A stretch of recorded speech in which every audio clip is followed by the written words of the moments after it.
A couple weeks ago, I bought a 24-unit apartment building in Chicago, Illinois, and I already, a couple weeks later, made over $1 million on this apartment building. And in this video, I'm gonna break down exactly how I already made $1 million a couple weeks after closing on this property. And if you don't know who I am, my name's Antoine. I own a real estate fund. We buy apartment buildings across the country, and over the last 10 years, we've bought and sold over 1,000 units of apartments and single-family homes. So with that being said, let's get into the video. All right, so we bought a 24-unit apartment building a couple weeks ago. This building, we bought it for right around $100K a door, which is what we've been buying most of our buildings at. So $2.4 million. The building was in very, very good shape. It was turnkey. It was already mostly leased up, but we did have a couple of vacant units. And now, before we get into the video, before I dive into how we already made $1 million on this thing, I wanted to go over some just high level overview kind of numbers. Multifamily real estate is valued based on its net operating income. NOI, as people will say, is net operating income.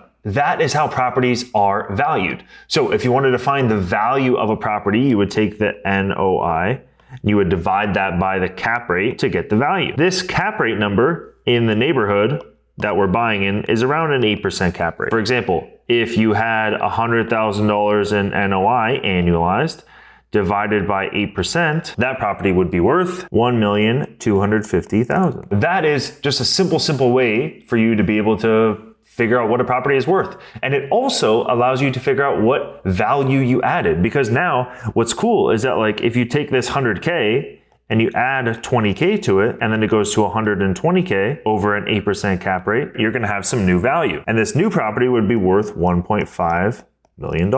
So literally you made $250,000. You see what I'm getting at here? Well, I'm gonna show you a real example of what actually happened to us on our apartment building. So when we bought these units, the rent was $1,300 a month. The plan is to increase the rents on these properties, but we were just gonna release the units, keep them at the current rent, not really increase them anymore. However, what happened is that we actually ended up renting out one of the units for $1,600 a month. There's 24 one-bedroom units. All of them are rented out for $1,300. All of them can be transitioned over to $1,600 a month. So that's a $300 a month increase times 24 units times 12 months is gonna get us our new addition to the bottom line, because nothing is gonna change in the operating expenses, right? So this is just net operating income. NOI is down here. You have your gross rents, right? So that's like $100. And then you have your expenses, which is $50 to get us our NOI. That's what NOI means, net operating income. Back to the originally scheduled program. We're gonna take the extra $300 a month times 24 units times 12 is gonna get us the increase in the bottom line, which gets us $86,000. To see how much increase we've done, 86,000 divided by 8% is gonna get us the added value that we have added to this property just by getting higher rents. So this equals $1,075,000 increase in value just by doing this. The building was $2.4 million. As it stands today, it appraised for that. It's currently renting out currently for that value. Now this property is worth $3.5 million. Obviously, I have to turn over all the units. Obviously, it's gonna take time. It's 24 units. It might take a year, it might take 2 years to do that, but I have the game plan.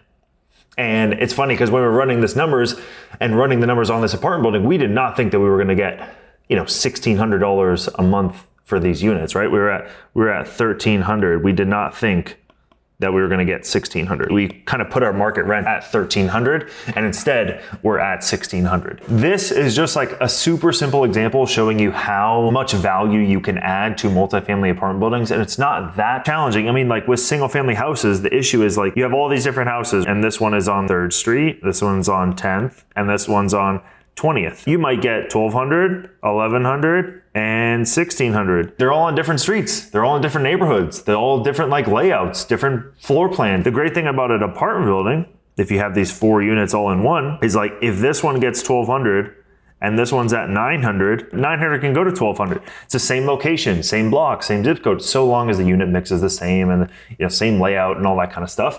Same windows, some of them are in the basement, right? I get those things, but just mathematically, it just makes way more sense, and it's way easier to scale, way less time, effort, and energy. And trust me, I've done 650 of these bad boys right here. And I've done now a couple hundred units of apartments, but I've done 650 of my own fix and flips. I've sold thousands of rental properties with martelturnkey.com, and then apartments, we've done a couple hundred units over the last 10 years as well. I much prefer this game plan. The reason I haven't been talking so much about multifamily over the last couple of years is that the numbers just haven't made sense until right now. So this is an amazing time to get into the game. If you are an accredited investor, if you make over 200 grand a year, or you're married, if you make over 300,000 bucks a year, or you have $1 million net worth, click the link down below, top of the description. We'd love to get on the phone with you and show you how you can invest in our next apartment building deal. Thanks so much for watching this video. Please make sure to like and subscribe, and I'll see you on the next one.